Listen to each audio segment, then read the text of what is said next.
Olá, adentramos agora ao capítulo 41 da obra Os Mensageiros de André Luiz, que se denomina Entre as Árvores, onde, no capítulo anterior, Aniceto, Vicente e André Luiz se dirigiam para o campo. E agora vamos ver as lições que eles recolhem aqui entre as árvores. Decorridos alguns minutos, atingíamos pequena propriedade rural povoada de arvoredo acolhedor. Laranjeiras em flor perdiam-se de vista, bananeiras estendiam-se em leque, enquanto o goiabal de longe semelhava-se a manchas fortes de verdura. A relva macia convidava ao descanso e o vento calmo passava de leve, sussurrando alguma coisa através da folhagem.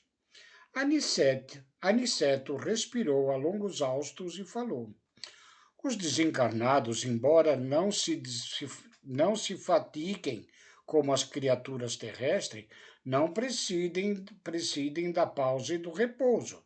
Em geral, nossas operações à noite são ativas e laboriosas. Apenas um terço dos companheiros espirituais em serviço na crosta conservam-se em atividade diurna, ou seja, a maior parte faz o trabalho à noite, que é exatamente no horário onde que o ser encarnado repousa o corpo físico e em sono pode se deslocar ao plano espiritual. E notando-nos a curiosidade justa, sentenciou: aliás, isso é razoável. O dia terrestre pertence com mais propriedade ao serviço do espírito encarnado. O homem deve aprender a agir testemunhando compreensão das leis divinas. Pelo menos durante certo número de horas deve estar mais só com as experiências que lhe dizem respeito. Nosso instrutor amigo sorriu e observou. O dia e a noite constituem para o homem uma folha do livro da vida. A maior parte das vezes, a criatura escreve sozinha a página diária, com tinta dos sentimentos que lhe são próprios, nas palavras, pensamentos, intenções e atos. E no verso, isto é, na reflexão noturna, ajudamo-la a retificar as lições e acertar as experiências quando o Senhor nos lo permite. Calando-se o nosso orientador, tivemos a atenção exclusivamente voltada para a beleza circundante. Aquele campo amigo e hospitaleiro caracterizava-se por ambiente muito diverso. Não mais as emanações pesadas da cidade grande, mas o vento leve, embalsamado de suavíssimos perfumes. Refletia eu na bondade do Senhor que nos oferecia recursos novos quando Aniceto voltou a dizer: a natureza nunca é a mesma em toda parte. Não há duas porções de terra com climas absolutamente iguais. Cada colina, cada vale, possui expressões climatéricas diferentes. É forçoso reconhecer, porém, que o campo, em qualquer condição no círculo dos encarnados, é o reservatório mais abundante e vigoroso de princípios vitais.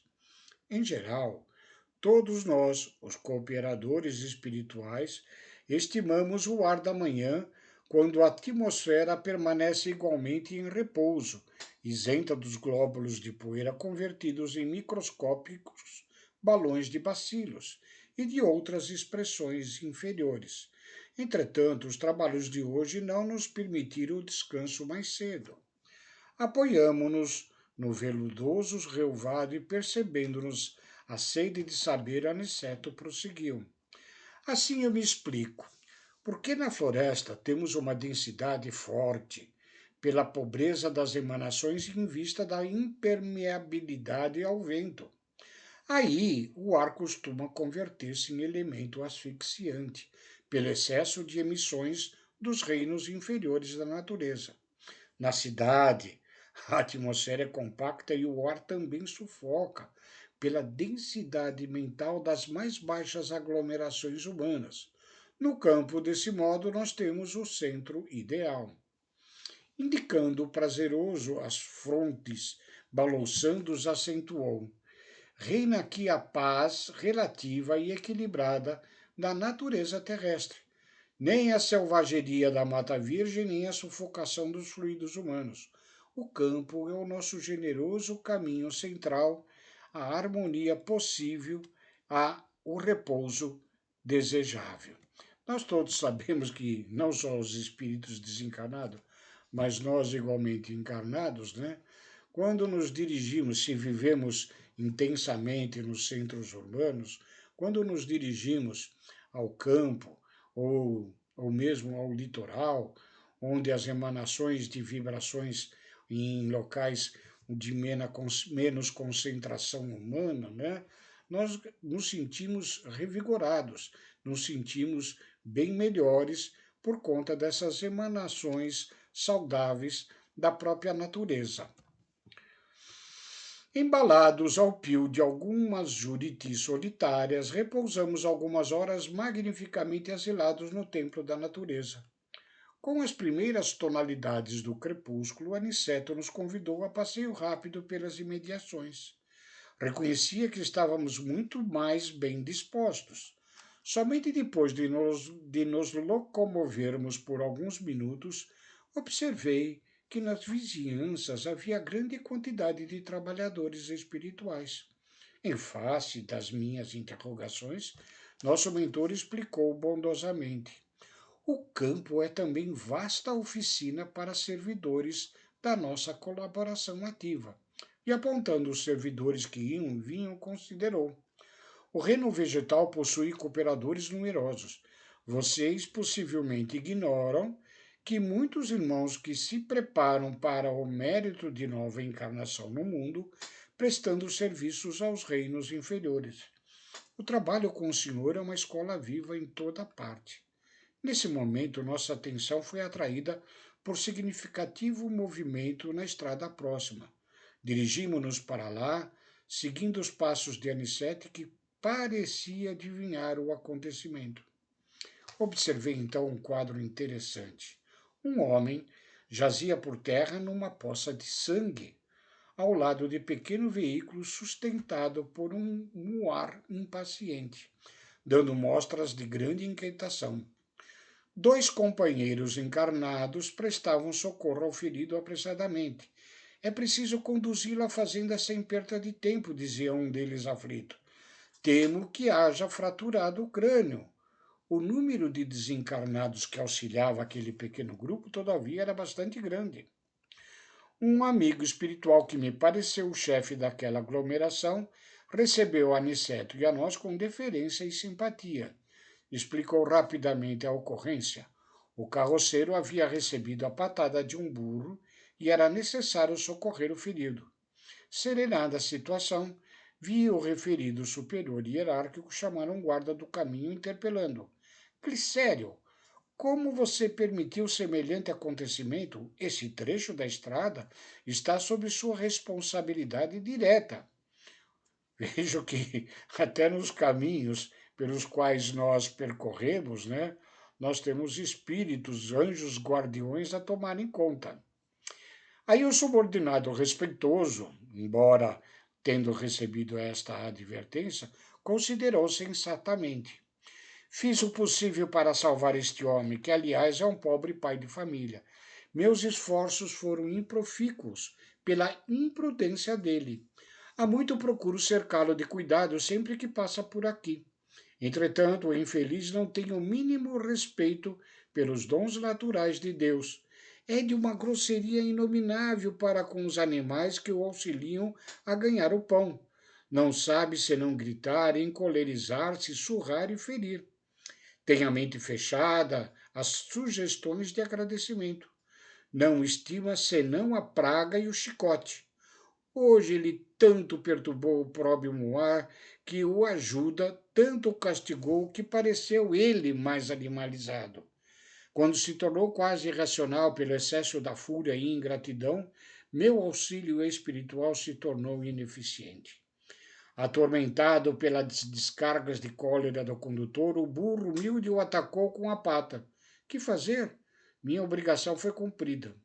O superior, que ouvia atenciosamente as alegações, respondeu sem hesitar. tem razão. Aqui é a nossa reflexão para os dias modernos, né? Embora ali no campo o acidente ocorrido entre aquele carroceiro e o seu burrico, né?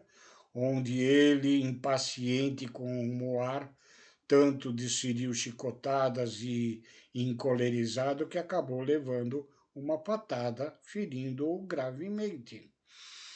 Agora nós, nas cidades grandes, no meio dos nossos trânsitos, nós que nos encolerizamos com os outros motoristas, com os que dirigem as motocicletas no meio entre os automóveis, né?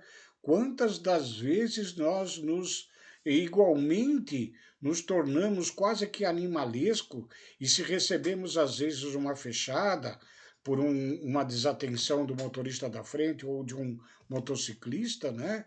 Nós perseguimos querendo nos vingar, fazendo valer a nossa. E é aí que, não atento pela nossa encolerizada mente, não percebemos a ajuda que recebemos no plano espiritual, pois que também nesses caminhos há espíritos procurando nos auxiliar o tempo todo. Então é quando nós, por desatino nosso mesmo, sofremos os acidentes com os automóveis. Atropelamos pedestre, motociclista, batemos um veículo com o outro e às vezes sabemos com gravidades enormes, né? Isso quando não nos dirigimos ao volante do veículo alcoolizados, incapacitados pela bebida alcoólica para dirigir durante o trânsito na cidade.